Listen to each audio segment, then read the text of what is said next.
President, നിങ്ങൾ ഒരു അറിവുമില്ലാതെ അവിടെ പോകുന്നത് അപകടകരമാണ്. പ്രസിഡന്റ് അവിടെ സിയെ കണ്ടു. അവൾ അവളുടെ വാളെടുത്തു സിയെ വെട്ടി. White blade Clive. പ്രസിഡന്റിന്റെ കൺമുന്നിൽ ആ ബ്ലേഡ് പീസായി പൊട്ടിപ്പോയി. ഈ നശിച്ചവൻ എന്തുകൊണ്ടാണ് ഉണ്ടാക്കിയിരിക്കുന്നതെന്ന് പ്രസിഡന്റ് സ്വയം ചോദിച്ചു. പ്രസിഡന്റ് സിയുടെ മുന്നിൽ നിന്നും ചാടി മാറി. പ്രസിഡന്റ്, നിങ്ങളൊരു മുന്നറിയിപ്പ് നൽകാതെ അവിടെ പോകാൻ പാടില്ലായിരുന്നു. നിങ്ങൾക്ക് രക്ഷ നൽകാൻ നമ്മൾ ബുദ്ധിമുട്ടും. നിങ്ങൾ ഓക്കെ ആണോ എന്ന് റേഡിയോ വനിത ചോദിച്ചു. അതെ എന്ന് പ്രസിഡന്റ് മറുപടി നൽകി. അതിന്റെ ഇടയിൽ ഞാൻ ക്ഷമാപണം നടത്തിയിരുന്നു എന്ന് സിയും പറഞ്ഞു. ഓ, അപ്പോൾ നിനക്ക് സംസാരിക്കാൻ അറിയാം. ചിലപ്പോൾ നീ ഒരു മ്യൂട്ടന്റ് സോംബി ആയിരിക്കും. നീ ഇനി നിന്റെ അമ്മയുടെ അടുത്ത് പോയി കരയൂ എന്ന് പറഞ്ഞ് അവൾ വേറെ ഒരു വാളെടുത്തു. അതിന് എൻഹാൻസ്ഡ് ബ്ലേഡ് എന്ന പേരും പറഞ്ഞു. അതിവേഗത്തിൽ സിയുടെ മുന്നിലും പുറകിലും വന്ന് ഒരു റെഡ് ക്ലീവ് അറ്റാക്ക് ചെയ്തു. സി കുനിഞ്ഞു മാറി. സി ചുറ്റും നോക്കിയപ്പോൾ സൈഡിലെ എല്ലാ ബിൽഡിങ്ങുകളും വെട്ടിമാറപ്പെട്ടു. നശിച്ച മ്യൂട്ടന്റ് സോംബി, ഇവൻ എന്നെ കളിപ്പിക്കുകയാണോ എന്ന് പ്രസിഡന്റ് അലറി. അതേസമയം മറ്റൊരിടത്ത് പട്ടാൾക്കാർ അവിടെ വന്നു. മാർഷലിന്റെ വിറങ്ങലിച്ച ശരീരം ആ പോസ്റ്റിൽ നിന്നും എടുത്തു. അപ്പോൾ മാർഷൽ എന്തൊക്കെയോ പെരുവിൽക്കുന്നുണ്ടായിരുന്നു. പ്രസിഡന്റ്, എല്ലാ മനുഷ്യരെയും അവിടെ നിന്നും മാറ്റി. നിങ്ങൾക്ക് ഇനി അവിടെ നിന്നും തിരിച്ചു വരാം. നിങ്ങൾക്ക് എന്നെ കേൾക്കാൻ പറ്റുന്നുണ്ടോ എന്ന് റേഡിയോ വേദി സന്ദേശം നൽകി. ഇതൊന്നും പ്രസിഡന്റ് കേട്ടില്ല. അവൾ സിയെ വിടാതെ പിന്തുടർന്നു. അതിവേഗത്തിൽ അറ്റാക്കുകളും ചെയ്തു. ഇതൊക്കെ കുട്ടികൾ എന്ന ലാഘവത്തിൽ സി ചാടിക്കളിക്കുന്നു. നീ എന്തിനാ ഓടുന്നത് എന്ന് പ്രസിഡന്റ് അലറി. കാരണം നിങ്ങൾ എന്നെ കൊല്ലാൻ വരുന്നത് കൊണ്ട് എന്ന് സിയും മറുപടി നൽകി. പ്രസിഡന്റ് പെട്ടെന്ന് നിലത്തിറങ്ങി. അവൾ ഒരു പുതിയ അറ്റാക്ക് ചെയ്യാൻ തയ്യാറാകും. ലൈഡോ ലെവൽ 2. ഇതൊരു ജാപ്പനീസ് യുദ്ധമുറയാണ്. അതിവേഗ വാൽപ്പയറ്റിൽ ഉപയോഗിക്കുന്ന ഒരു മുറയാണ്. പ്രസിഡന്റ് കാലിൽ നിന്നും ഒരു ഇലക്ട്രോണിക് മെഷീൻ കാണുന്നു. അതിൽ നിന്നും പുകയും വരുന്നു. അത് ചൂടായി ചുമന്ന നിറമായി. പ്രസിഡന്റ് ലൈറ്റിന്റെ വേഗത്തിൽ കുതിച്ചു. സിയുടെ പുറകിൽ എത്തിയ ശേഷം അവൾ സിയെ വെട്ടി. പ്രസിഡന്റ് ആദ്യത്തെ അറ്റാക്ക് ചെയ്തു. ടാർഗറ്റ് നീക്കപ്പെട്ടു എന്ന് അഭിമാനത്തോടെ പ്രസിഡന്റ് പറഞ്ഞു. Mission complete. പ്ലെയിൻ താഴെ ഇറക്കി എന്നെ പിക്ക് ചെയ്യൂ എന്ന് പ്രസിഡന്റ് റേഡിയോ സന്ദേശം നൽകി. അതേസമയം മറ്റൊരിടത്ത് ഫേയ്, അവർ എല്ലാ മനുഷ്യരെയും രക്ഷിച്ചു കഴിഞ്ഞു എന്ന് കണ്ണാടി സയന്റിസ്റ്റ് പറഞ്ഞു. അതിന് നമ്മുടെ അടുത്ത് ഇപ്പോഴും ഒരു ചാരനില്ലേ, അവനെ ഉപയോഗിക്കുക എന്ന് വെള്ളമുടി സയന്റിസ്റ്റ് പറഞ്ഞു. നമ്മൾ രക്ഷപ്പെട്ടു എന്ന സന്തോഷത്തോടെ ആളുകൾ അലറുന്നുണ്ടായിരുന്നു. ശേഷം പ്ലെയിനിന്റെ കോക്പിറ്റിൽ ഒരു പൈലറ്റ് സംശയത്തോടെ നോക്കുന്നു. നീ എന്താണ് ചെയ്യുന്നതെന്ന് അവൻ അടുത്ത പൈലറ്റിനോട് ചോദിച്ചു. രണ്ടാമത്തെ പൈലറ്റ് ഒരു മറുപടിയും നൽകാതെ ഒരു റെഡ് ബട്ടൺ അമർത്തി. ഒരു വലിയ മിസൈൽ ആ പ്ലെയിനിൽ നിന്നും താഴേക്ക് വീഴുന്നു. ആളുകൾ എല്ലാവരും വീട്ടിൽ തിരികെ പോകാം എന്ന് സന്തോഷിച്ചിരിക്കുകയായിരുന്നു. സന്തോഷിക്കാൻ വരട്ടെ, നമ്മൾ ശത്രുവിന്റെ ഒരു ചാരനെ പിടികൂടി. ഒരു മിസൈൽ ഇപ്പോൾ നിങ്ങളുടെ നേരെ വരുന്നു എന്ന റേഡിയോ സന്ദേശം അവരുടെ സന്തോഷത്തിന് അവസാനപ്പെട്ടു. എല്ലാവരും നിലവിളിച്ച് കരയാൻ തുടങ്ങി. ഈ റേഡിയോ സന്ദേശം പ്രസിഡന്റിനും കിട്ടി. അവൾ നിസ്സഹായതയോടെ നോക്കി നിന്നു. ആ മിസൈൽ ആ സിറ്റിക്ക് നേരെ വീഴുന്നു. പ്രസിഡന്റ്, നമ്മൾ പ്ലെയിൻ താഴ്ത്താം. നിങ്ങൾ അതിൽ ചാടിക്കേറൂ. നിങ്ങൾ എന്താണ് താമസിക്കുന്നത് എന്ന് റേഡിയോ വനിത മെസ്സേജ് കൊടുത്തു. അവൾ പ്ലെയിനിൽ ചാടാൻ നോക്കിയെങ്കിലും പറ്റിയില്ല. നാശം. എന്റെ ബാറ്ററിയുടെ ചാർജ് തീർന്നു. എല്ലാം ആ നശിച്ച സോംബിയെ കൊല്ലാൻ വേണ്ടി ഉപയോഗിച്ചു. നേരത്തെ ചാർജിന് വെക്കേണ്ടതായിരുന്നു എന്ന് പ്രസിഡന്റ് നിസ്സഹായതയോടെ പറഞ്ഞു. പെട്ടെന്ന് തന്നെ സി പ്രസിഡന്റിന് മുന്നിൽ പ്രത്യക്ഷപ്പെട്ടു. സി അവളെ നോക്കി. അവളുടെ ഡ്രസ്സിന് പിടിച്ച് കറക്കി എറിഞ്ഞു. അവൾ ആ പ്ലെയിനിൽ പോയി വീണു. പ്രസിഡന്റ്, നിങ്ങൾക്ക് പരിക്ക് പറ്റിയോ? പെട്ടെന്ന് ആ ഡോർ ക്ലോസ് ചെയ്യ് എന്ന് അവിടെ നിന്ന് ആളുകൾ പറഞ്ഞു. എന്താണ് സംഭവിക്കുന്നതെന്ന് അറിയാതെ അവൾ അവനെ നോക്കി നിന്നു. ഒരു മിസൈൽ അവന് നേരെ വീഴുന്നു. അവൻ ഒരു ഭയവുമില്ലാതെ അവിടെ തന്നെ നിന്നു. അവൻ അവന്റെ കാൽ പൊക്കി റോഡിൽ ശക്തമായി ചവിട്ടി. ലൈറ്റിനേക്കാൾ സ്പീഡിൽ അവൻ പറന്നു കുതിച്ചു. പ്രസിഡന്റ് സി അറ്റാക്ക് ചെയ്യുമ്പോൾ അറ്റാക്കിന്റെ പേര് പറയുന്നത് പോലെ സിയും പറഞ്ഞു. വെറും കൈ ന്യൂക്ലിയർ മിസൈൽ തടയൽ. അവൻ അവന്റെ ഒരു കൈ കൊണ്ട് ആ മിസൈലിനെ തടഞ്ഞു. ഇത് കണ്ട് എല്ലാവരും ഞെട്ടിപ്പോയി. ആ മിസൈൽ പൊട്ടിത്തെറിച്ചു. അതിന്റെ ആഘാതത്തിൽ എല്ലാവരും തെറിച്ചുപോയി. ആ സ്ഫോടനം ഒരു വലിയ മഷ്റൂം പോലെ കാണപ്പെട്ടു. അവിടെയെല്ലാം തീയാൽ മൂടപ്പെട്ടു. കുറെ നേരം അവിടെ പുകയാൽ മറഞ്ഞു. പിന്നീട് പതുക്കെ പതുക്കെ പുക മാറി തുടങ്ങി. പ്രസിഡന്റ് ഇതൊക്കെ സൂക്ഷ്മമായി നോക്കുകയായിരുന്നു. ആ പുകയിൽ സിയുടെ കാൽ പ്രത്യക്ഷമായി. അതാ സി നിൽക്കുന്നു. വസ്ത്രങ്ങൾ നശിച്ചു പോയെങ്കിലും ശരീരത്തിൽ ഒരു പോറൽ പോലുമില്ലാതെ അവിടെ അവൻ നിന്നു. ഈ മിസൈൽ കാരണം തന്റെ ചന്തി ചൊറിയുന്നു എന്ന് സി പറഞ്ഞു. അതേസമയം മറ്റൊരിടത്ത് സമയമായി പോകാം. ഇത് ആദ്യമായിട്ടല്ലല്ലോ ആ ബിയോണ്ടോസ് അക്കാഡമിയിലെ ആളുകളുമായി ഏറ്റുമുട്ടുന്നത്. ഇത് അവസാനവുമല്ല. നമുക്കവരെ അടുത്ത പ്രാവശ്യം കയ്യിൽ കിട്ടും എന്നും പറഞ്ഞ് വെള്ളമുടിയൻ സയന്റിസ്റ്റ് ആ ലാബിൽ നിന്നും മാറി. ശേഷം പ്ലെയിനിൽ പ്രസിഡന്റ് നിരാശയിൽ ഇരിക്കുന്നു. പ്രസിഡന്റിന് ഇതെന്തു പറ്റി എന്ന് ആളുകൾ ചോദിച്ചു. ഒന്ന് ആലോചിച്ച്, ജീവിതം മുഴുവൻ സോംബിയെ വെറുത്തും കൊന്നും നടന്ന ഒരാൾ അയാളെ സോംബി തന്നെ ജീവൻ രക്ഷിക്കുന്ന ഒരവസ്ഥ എന്ന് മറ്റൊരാൾ പറഞ്ഞു. പ്രസിഡന്റ്, ഇവിടെ എന്തോ ഒരു തെറ്റിദ്ധാരണ സംഭവിച്ചിരിക്കുന്നു. ആ ആൾ സോംബി അല്ല. അവൻ യഥാർത്ഥത്തിൽ ഒരു മാസ്ക് ഇട്ട ഹീറോയാണ്. ഈ ഇടയായി അവൻ വൈറലായിക്കൊണ്ടിരിക്കുന്നു. അവൻ ഈ ചുറ്റുപാടുമാണ് താമസിക്കുന്നത്. തന്റെ പേരും വിവരവും അവൻ മറച്ചു വെക്കാനാണ് ഇഷ്ടം എന്ന് പ്രസിഡന്റിന്റെ അസിസ്റ്റന്റ് പറഞ്ഞു. അപ്പോൾ തന്നെ പ്രസിഡന്റ് ആ സ്ക്രീനിൽ അന്താളിച്ചു നോക്കി നിന്നു. പിന്നീട് ഒരു നഗരത്തിൽ ടെലിഫോൺ ബൂത്തിൽ കീറി നശിച്ച ഡ്രസ്സിട്ട് ഒരു കോൾ ചെയ്യുന്ന സിയെ ആളുകൾ ശ്രദ്ധിക്കുന്നു. ഹലോ എന്ന് സി പറഞ്ഞു. ബോസേ, നമ്മളെ കുറിച്ച് പരിഭ്രാന്തിപ്പെടണ്ട. നമ്മൾ എല്ലാവരും സേഫാണ്. നമ്മൾ തങ്ങാൻ പുതിയ ഒരു സ്ഥലം കണ്ടുപിടിച്ചോണ്ടിരിക്കുകയാണ് എന്ന് ചെയിൻസോ സോംബി പറഞ്ഞു.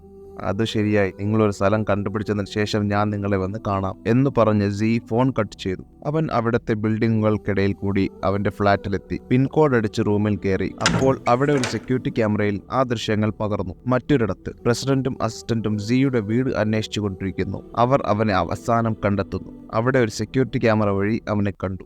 അവൻ ഡംബലുകൾ എടുത്തു വർക്കൗട്ട് ചെയ്യുകയായിരുന്നു. അവന്റെ ഫാമിലി ഫോട്ടോ കണ്ടതും അവരെ ഒന്ന് സന്ദർശിക്കണം എന്ന് അവന് തോന്നി. പെട്ടെന്ന് പ്രസിഡന്റ് സിയുടെ റൂം ചവിട്ടി തുറന്നു. പ്രസിഡന്റിന്റെ ബോഡി ഗാർഡ് റൂമിൽ കയറി.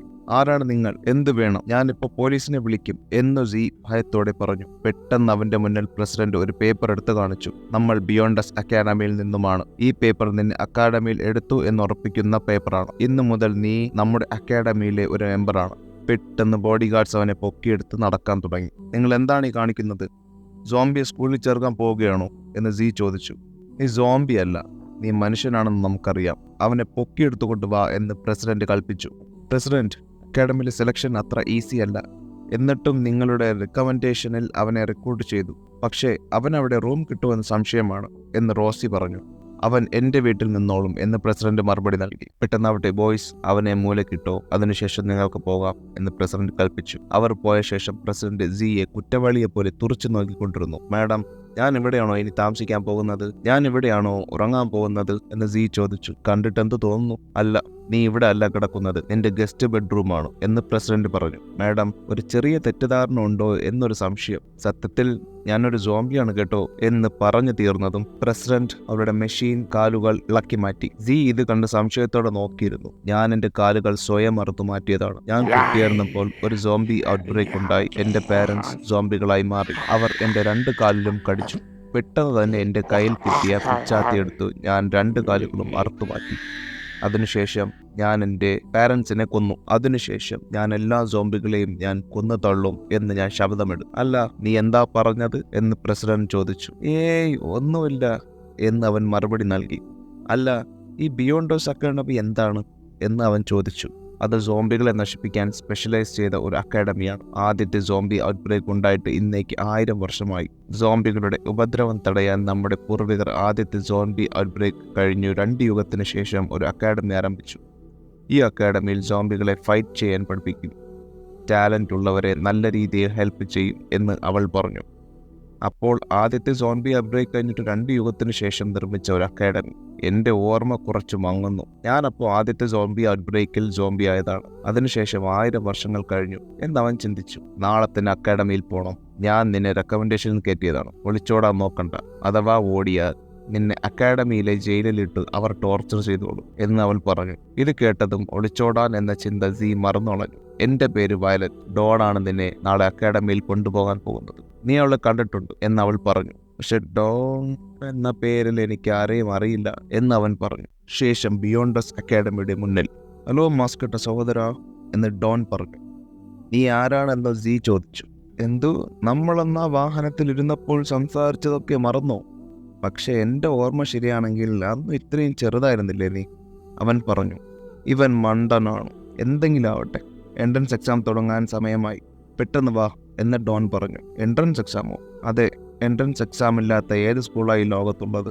ഈ എക്സാമിൽ നിന്റെ കായികശേഷി, ബുദ്ധി, സോംബിയെ കൊല്ലാനുള്ള സ്പെഷ്യൽ ശക്തികൾ എല്ലാം നോക്കും. ഉദാഹരണം, ഇപ്പോൾ 100 മീറ്റർ ഓട്ടത്തിൽ മനുഷ്യരുടെ റെക്കോർഡ് 9.58 സെക്കൻഡ് ആണെങ്കിൽ നീ മിനിമം 9.57 സെക്കൻഡ് എങ്കിലും ഓടിയെത്തണം. അതാണ് എൻട്രൻസ് എക്സാം ജയിക്കാനുള്ള നിബന്ധന എന്ന് ഡോൺ പറഞ്ഞു. ഇതിന് എന്തുകൊണ്ട് ബിയോണ്ടസ് അക്കാഡമി എന്ന് വിളിക്കുന്നു? നിനക്ക് എന്ത് തോന്നുന്നു? അല്ല, ഞാൻ കരുതിയത് ഭ്രാന്തന്മാരുള്ള ഒരു മെന്റൽ ഹോസ്പിറ്റലാണ്. ശേഷം പുതിയ വിദ്യാർത്ഥികളെ വരവേറ്റു. എൻട്രൻസ് എക്സാം തുടങ്ങാൻ പോകുന്നു. എൻട്രൻസ് എക്സാം അറ്റൻഡ് ചെയ്യാൻ നിരവധി വിദ്യാർത്ഥികൾ. മുന്നിലുള്ളത് കാണാൻ പറ്റാത്തത് കൊണ്ട് അവൾ സിയുടെ മുകളിൽ കയറിയിരുന്നു.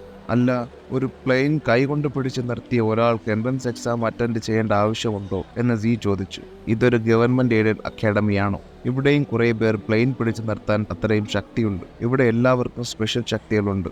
അവർക്ക് രഹസ്യങ്ങളുമുണ്ട് എന്ന് ഡോൺ മറുപടി നൽകി. എല്ലാവരും ശ്രദ്ധിക്കുക. എല്ലാവർക്കും ഇന്നത്തെ എൻട്രൻസ് എക്സാമിലേക്ക് സ്വാഗതം. ഞാൻ ചെൻ, സ്പോർട്സ് ഡിപ്പാർട്ട്മെന്റിന്റെ പ്രസിഡന്റ്. ഈ അക്കാദമി തുടങ്ങിയിട്ട് 800 വർഷമായി. നിരവധി ആളുകൾ ഇവിടെ ജോയിൻ ചെയ്തിട്ടുണ്ട്.